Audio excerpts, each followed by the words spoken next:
La entrevista a la carta, en diálogo directo con los protagonistas de los hechos. Nos acompaña a esta hora Darwin Pereira, vocal del CAL y asambleísta de Pachacutic. Asambleísta, ¿cómo está? Buenas tardes, gracias por acompañarnos. Asambleísta, parece que tiene el micro apagado. Ahí está, perfecto, gracias. Estimada Gisela, buenas tardes, un gusto saludarle, un abrazo para la culta audiencia. Aquí estamos siempre a las órdenes. Buenas tardes. Muchísimas gracias, asambleísta. Para ubicarle un poquito a nuestra audiencia, bueno, a pesar de que se hicieron algunos cambios de última hora, el oficialismo solo logró sumar fuerzas con el Partido Social Cristiano a favor de esta ley de inversiones, pero no llegaron ni siquiera a 50 de los 137 legisladores. En las curules del correísmo, la Izquierda Democrática, su partido Pachacutic, 89 asambleístas dejaron clara su posición en contra del proyecto.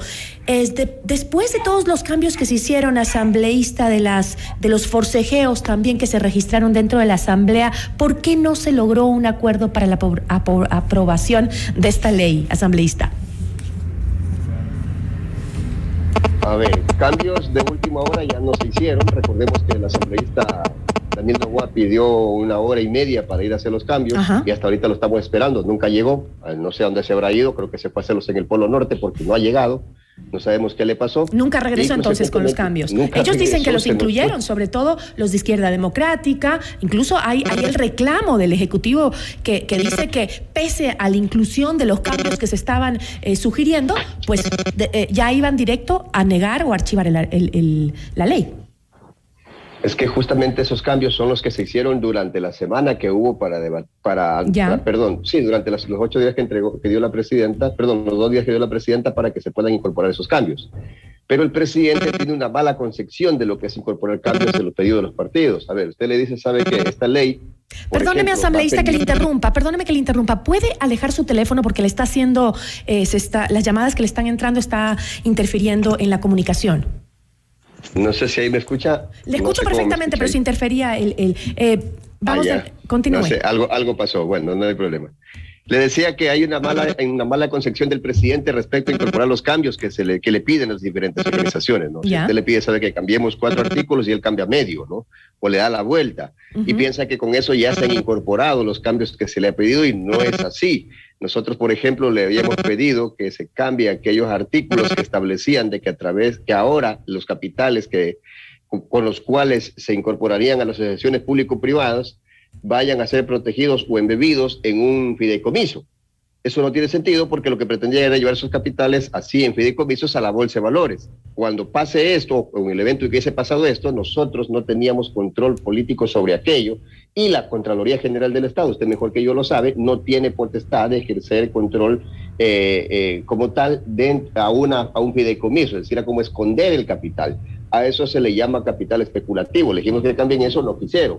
Le dijimos que hay un artículo que establecía de que si una asociación público-privada, vamos a suponer mañana, voy a poner un ejemplo, quizás mal ejemplo, el registro civil, pretenden entregarlo al capital privado, pero dice el artículo que si el inversionista dice, ¿saben qué? A este registro civil le faltan tales y tales y tales equipos, mientras ustedes como Estado no los compren, yo no asumo la asociación. Resulta que decía que se convertía en obligatorio para el Estado comprarle los equipos y ahí sí entregarle. Y lo peor de todo, mi estimada Gisela, la ley establecía, y también le pedimos que lo cambie y no quisieron cambiarlo, que si había pérdidas, el inversionista privado se retiraba con su dinero sin perder un centavo.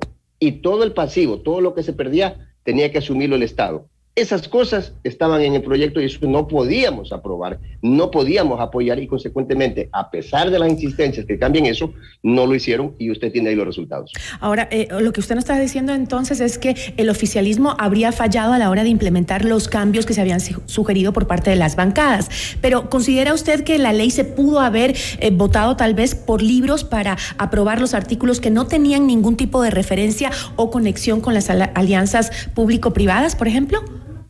¿Hubiese sido mejor? Sí, pero creo que no le hubiese servido al Ejecutivo de nada, hubiese sido una ley mutilada, ¿sí? Y no hubiese servido absolutamente de nada, menos yo lo veo desde el punto de vista del Ejecutivo, tal vez por eso no lo planteó de esa manera, porque tuvieron la oportunidad de plantearlo. Pudo haber el señor Noboa regresado, ojalá ya regrese la otra semana, porque no sé dónde se habrá ido, pudo haber regresado y decir, ¿saben qué? Votemos pues por llega ellos. un poquito tarde con los cambios, ¿no?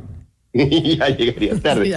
Entonces no llegaron, ni siquiera llegaron a elevar esa propuesta. Sin embargo, yo he dicho y me voy a sostener en esto, más allá de estos cruces de palabras que ahora mismo hay, por decirlo en palabras de menor grado, yo creo que el gobierno le ha hecho falta desde el principio diálogo con la Asamblea. El gobierno ha confundido que dialogar con la Asamblea es dialogar con la Presidenta, dialogar, no sé si a lo mejor con los jefes de bancada, al menos de nuestro jefe de bancada no tenemos conocimiento que el gobierno haya dicho quiero conversar con Pachacuti, porque una de las propuestas, y esta es una propuesta que yo la hice como secretario nacional del partido con el finado César Monge, le dijimos, creemos una comisión intermedia de interlocución entre la Asamblea y el Ejecutivo, por lo menos para que usted pueda tener una percepción de si el proyecto va a ser bien recibido o no va a ser bien recibido en los bloques de la Asamblea. Recordemos que tiene usted una Asamblea de corte progresista versus un Ejecutivo de corte neoliberal. Entonces, hay que buscar el punto medio. No va a ser imposible que el presidente pretenda imponer una ley y va a ser imposible que la Asamblea a lo mejor pretenda también imponerle al presidente. Hay que buscar asambleísta. el punto medio. Ese punto medio no se lo ha encontrado. Entonces, si no se encuentra ese punto medio, vamos a ir a lo que todo el mundo comenta, la muerte cruzada. No lo veo el presidente ahora mismo con ganas ya de ir a la muerte cruzada. Parece que ya se le quitó esa fiebre que tenía respecto a muerte cruzada, pero al final del día no podemos vivir con amenaza. Sí, pero no podemos vivir con amenaza de la muerte cruzada. ¿Cree que ya se le fueron las ganas de la muerte cruzada al Ejecutivo después del anuncio tan severo, tan drástico y las acusaciones que hizo ayer el presidente? A mí más bien me pareció un llamado o un anuncio, digo personalmente, luego de las acusaciones que hizo. Mire, yo vengo del campo. En el campo las gallinas, cuando ya tenían de poner muchos huevitos, anidan. Antes, en ese periodo que van a anidar, las gallinas se enculecan y se les conoce como gallina culeca. En esa etapa, la gallina come maíz, no come maíz. La gallina se levanta el nido, se regresa al nido. La gallina se da las vueltas, regresa, camina para atrás, camina para adelante. Eso es lo que ha hecho el presidente con la muerte cruzada. ¿Sí? No sabe qué hacerse. Cada que tiene este problema o algún problema con la Asamblea, la muerte cruzada, la muerte cruzada. Yo creo que el presidente debería dejar de amenazando y ya ir a la muerte cruzada. Yo no tengo problema, yo no le tengo miedo, pero pensar que porque el presidente me amenaza con la muerte cruzada, yo voy a votar por una ley que le perjudica al pueblo, me parece que el presidente está totalmente equivocado. No si lo amenazan, pero si hay un intercambio de votos por puestos o por como acusó el presidente. El presidente lo ha dicho, lo ha acusado, como usted muy bien lo ha dicho, pero no ni siquiera ha tenido la valentía de hombre de bien de poner la denuncia. Porque una cosa es que yo mañana diga Gisela Bayón es una corrupta sin pruebas. Y usted obviamente tendrá todo el derecho del mundo de plantearme una querella, pues, ¿no? Porque no tengo pruebas de aquello. Exactamente lo mismo. Usted dice que el presidente tiene que dar nombres. No solamente nombres, tiene que poner la denuncia. Pues, ¿de qué sacamos que de nombres? ¿Qué sacamos que diga que Herbas le ha pedido dinero si no lo puede probar? ¿Acaso porque el presidente es la palabra y ya nadie más puede contradecirlo? Por favor. A ver, pero ustedes están completamente seguros que ningún miembro de su bancada ha pedido un solo puesto al presidente a cambio de sus votos para esta ley de inversiones. ¿Usted está completamente seguro? A ver, yo he salido a defender mi honor como Darwin Pereira y de eso estoy absolutamente seguro. Pero le pregunto como bloque. No podría poner. Entonces tampoco puede poner, tampoco lo puede negar. No es la palabra del presidente. Tampoco lo puede negar así tan tajantemente, pues si no lo sabe. Usted mismo está diciendo, no pongo las manos al fuego. Mientras el presidente no lo pruebe, es un vil mentiroso.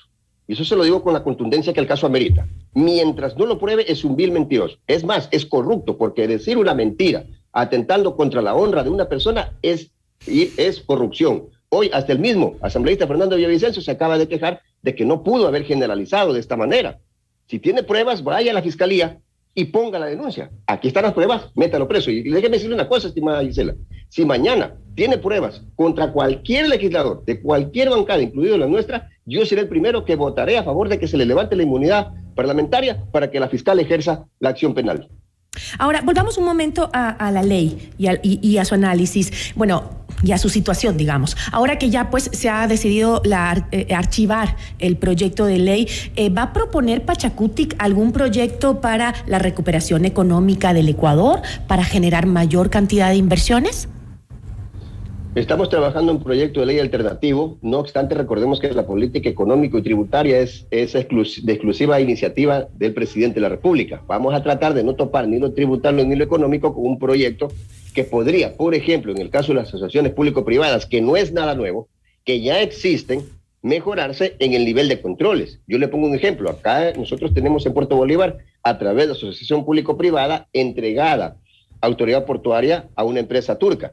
Pero no podemos ejercer controles. No ha cumplido con lo que dijo. Dijo que iba a aumentar empleo, resulta que botó más de 600 personas a la calle. Dijo que iba a hacer unas inversiones millonarias, resulta que no las ha hecho. Y nada o poco nada ha podido hacer las autoridades de control. Me parece que eso debemos ajustar, porque al final del día, estas empresas se están lucrando de esos bienes del Estado, pero al Estado no le está quedando absolutamente nada. Usted debe conocer que tenemos acá un tema de la carretera Machala-Guayaquil, que podría conectarnos a Machala con Guayaquil en 2 horas y media. Ahora nos demoramos 5, y está concesionada a través de las asociaciones público-privadas. Tenemos peajes que nos cobran a los orenses y a todas las personas que nos visitan, y que sin embargo ya llevamos aproximadamente 4 años y no vemos ni siquiera una luz al final del túnel de que esa carretera se va a hacer. ¿Y cuál ha sido el control que ha podido hacer el Estado? Es cuando se ha intentado hacerlo, y pregúntele si usted gusta al ministro de Obras Públicas, resulta que lo han amenazado, que si topa ese contrato, se van al CIADI. Entonces, eso me parece que hay que mejorar en las relaciones público-privadas, porque no es que no se pueden hacer, no es que porque se negó este proyecto ya no podemos hacer relaciones público-privadas, la ley existe, las zonas francas existen. El tema es que no se han ejecutado por falta de voluntad política. Sí, pero aquí hay que pensar también que cómo va a ser el Estado para cumplir con sus proyectos en medio de una falta de liquidez, ¿no? Por eso se intentaba esta alianza público-privada. Usted dice que no es que esté vetado que se lo haga en el país, sino que en condiciones adecuadas. Por supuesto, en condiciones adecuadas para el país. Y mire, el país puede tranquilamente, no es que puede, está consiguiendo liquidez. Tiene 900 millones de dólares que nos entregó el Fondo Monetario en este gobierno. Tiene usted 1.500, este es un número que lo recojo de lo que dijo el presidente de la República, 1.500 millones de dólares que serían los ingresos finalmente por la subida del petróleo. Y usted tiene, solo en este año, de reforma tributaria, de la mal llamada reforma tributaria, 700 millones. O sea, más o menos usted tiene ahí 3.000 millones de dólares así, tranquilamente. Y a eso súmele que en la Reserva Monetaria Internacional le acabamos de incrementar 150 millones de dólares en reserva de oro, y ya nuestra reserva está sobrepasando los 8.500 millones de dólares. O sea, tenemos plata. El problema es que no vemos que esa plata, al final del día, termine traduciéndose en beneficio para la gente. No termina traduciéndose en más patrulleros y mejores equipos para la policía. No termina traduciéndose en medicina y especialistas para los hospitales. No termina traduciéndose en políticas adecuadas para los agricultores. La agricultura se nos muere en el campo. No termina traduciéndose en sueldo decente para los docentes. Entonces, ¿qué están haciendo con el dinero? Pero yo creo que también es obligación de los asambleístas el poder debatir, analizar, ver qué es lo bueno, qué es lo malo, sacarlo y ponerlo, y o si no, hacer propuestas nuevas. También siento que hay una intención también de negarlo todo, de oponerse, y no veo que hay propuestas concretas. Si bien hay dinero como el excedente del petróleo, como usted lo dice, que podría ser utilizado en algunos sectores, si bien sí, es verdad, podríamos con eso respirar un poco más, pero lo cierto es que la subida del precio del petróleo y otros temas económicos son temas temporales, no es algo permanente en el tiempo, y tú no puedes financiar un presupuesto con dinero que no tienes ingreso permanente, porque eso nos genera después otro hueco del cual no vamos a poder salir, como el hecho de que ustedes también les dieron a los profesores una alza de sueldos que no estaba prevista en el presupuesto, esperando a que se lo saque del petróleo, cuando eso no va a ser permanente. Entonces, ¿qué hacemos después con esa alza? Yo creo que también hay un poquito de desconexión de los asambleístas, por llamarlo de buena manera, con temas solo negándose por negarse. Las propuestas no las veo, y es más, le digo, el otro día estuvo con nosotros aquí Cecilia Velázquez, subcoordinadora de su movimiento, y hablamos de este mismo tema antes de que se negara la ley, que se la archivara, y le preguntaba por propuestas, y siento que no hay propuestas concretas. Dicen, sí, pero es que hay cómo hacer esto y lo otro, pero ¿cómo? O sea, la propuesta es mandar, no quiero esto porque creo que no funciona para el país, pero esta es la alternativa, tenga, de esta forma, con estos lineamientos, con estas opciones. Creo que eso no está saliendo de la Asamblea. Lamentablemente no es así.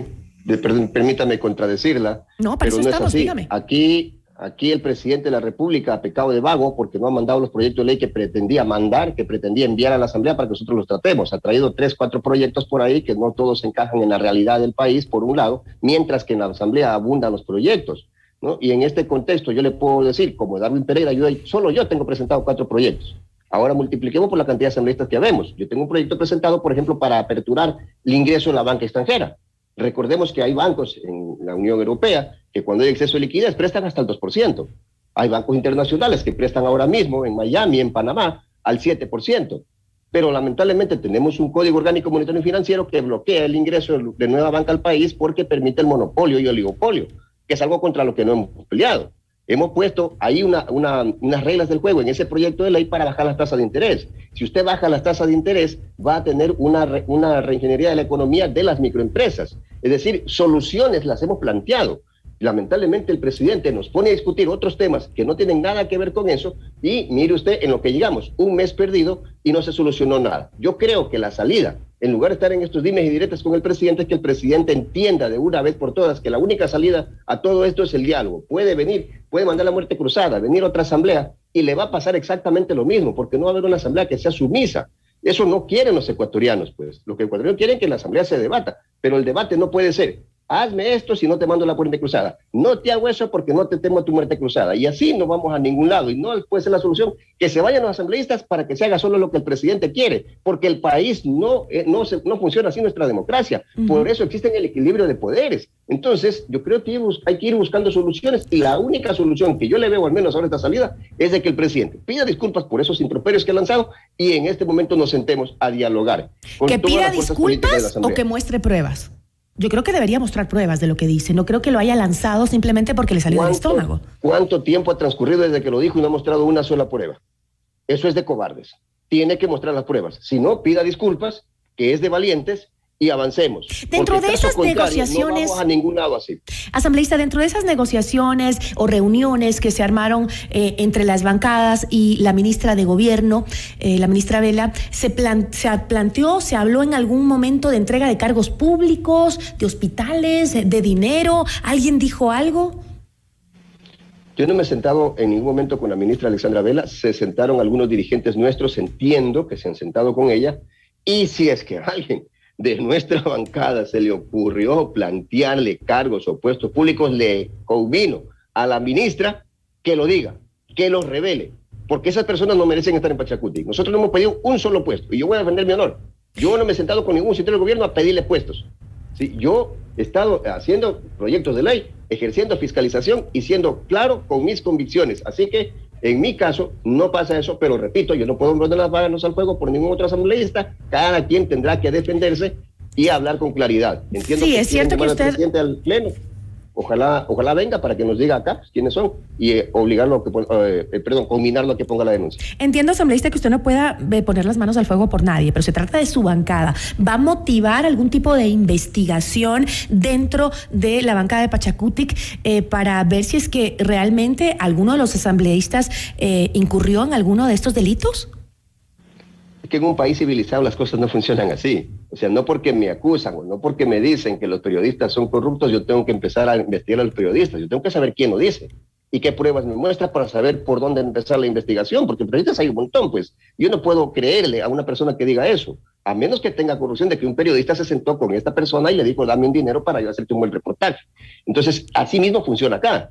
Yo no puedo empezar a investigar a los 137 asambleístas porque un ciudadano, por muy presidente de la República, diga que todos son corruptos. No, yo debo exigirle a ese ciudadano que por lo menos me señale cuáles son y obviamente obligarlo a que ponga la denuncia, porque obviamente también yo puedo mañana decir, Gisela Bayona es corrupta y no tengo pruebas. Eso no lo va a poder decir nunca, no se preocupe. Tremenda irresponsabilidad, pues. O sea, por más que nos dé nombres, si no tiene pruebas, es peor todavía el asunto, pues, ¿no? Bueno, el presidente dio un nombre, ¿no? Y fue el líder de la izquierda democrática, que ya salió también él a decir que eso no es cierto. En ese caso, ¿usted qué opina? Que el líder de la otra bancada, no me refiero a la suya, me refiero a izquierda democrática, usted pertenece a Pachacutic, lo aclaro, pero sí me gustaría saber cuál es su opinión, qué piensa respecto a esas acusaciones en las que el presidente sí dio nombres. Habló del líder de la izquierda democrática que estaría intentando cambiar el pago de impuestos, es decir, que evadir impuestos a cambio de pues sus votos y los de su partido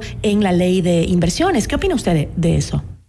Extremadamente peligroso. ¿Por qué? Porque regresamos a aquella vieja política en la que los políticos se gritaban de una esquina a otra, ladrón, corrupto, sinvergüenza, se tiraban ceniceros, se golpeaban. Sí, pero no es que tenían pruebas. Más bien parece la época del hombre del maletín, ¿se acuerda?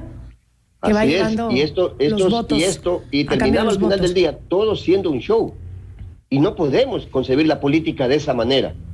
los hombres de bien, los que creemos que la política debe ir madurando, no podemos regresar a aquellas prácticas. Tú eres corrupto, él me pidió dinero, este me pidió esta cosa, este me chantajeó. Recordemos que el presidente ha dicho que hubo asambleístas que le pidieron dinero en efectivo. Eso es extremadamente gravísimo. Le pidió dinero en efectivo, cargos públicos y evasión de impuestos. Eso fue lo que dijo el presidente. Entonces, que se habían pedido a cambio de sus votos. Y a mí no me puede decir mañana Javier Hervas, Darwin Pereira, qué sé yo, me pidieron eso si no tiene pruebas, ¿sí? Porque una cosa es decirlo, y no porque lo dice un ciudadano estoy obligado a creerle. Así no funciona un país civilizado. Totalmente de acuerdo. ¿Qué pasa si el presidente el día de hoy sale en cadena nacional a mostrar los nombres y las pruebas de quienes le pidieron cargos públicos, dinero y evadir impuestos a cambio de votos en la propuesta de ley? ¿Qué se haría ahí en ese caso? Facilísimo. Teniendo las pruebas tiene que poner la denuncia. Y nosotros lo vamos a apoyar. Yo, si mañana me dice, tengo las pruebas de que Julano me pidió plata, yo mañana mismo voto porque ese Julano, obviamente hablo de los asambleístas, se le levante la inmunidad parlamentaria. De ese puede tener mi compromiso. Así sea de su bancada. 100%. Así sea de mi bancada. Usted puede tener ese compromiso dado de mí. Ahora, si el presidente me dice mañana, el señor X de Pachacuti me pidió plata, pero no me muestra pruebas, tampoco estamos locos acá para empezar a levantarle la inmunidad parlamentaria a toditos, porque solo porque el presidente lo dice. Pues, ¿sabe cuál es el problema, asambleísta? Que los ecuatorianos hemos visto tanta corrupción en la asamblea, eso de dar coimas, puestos, diezmos, lo hemos visto tanto que ya no sabemos qué creer. Eso es lo que pasa, ¿no? Claro, y creo que ya tiene yo también podría decirle, bajo ese contexto, entonces, de que el presidente, cuando dio la oportunidad a que le pidan eso, es porque él también es corrupto, pues entonces. Porque el momento que tú me vienes a pedir, como asambleísta, un cargo público, como presidente de la República, un cargo público, yo te voto de mi oficina. Es lo mínimo que voy a hacer, pues. Si somos hombres de bien, así actuamos. Yo no creo que el presidente Lasso, cuando fue gerente del Banco Guayaquil, haya dicho, ¿sabes qué, gerente? Mándeme de gerente de un banco y yo tenga aquí un billete. Yo creo que el presidente lo votaba a golpes mínimo de su oficina cuando era gerente del Banco Guayaquil. Es idénticamente como debemos actuar acá. No esperar que me hagan el pedido para luego denunciarte. Nótese lo grave en el que estamos cayendo. Entonces yo te escucho para después denunciarte cuando ya vea que no me vas a ser útil. Ojo con lo que está pasando. Con eso me quedo, asambleísta. Muchísimas gracias. A usted, muchísimas gracias. Buenas tardes. Una buena tarde. Darwin Pereira, vocal del CAL y asambleísta de Pachacutic.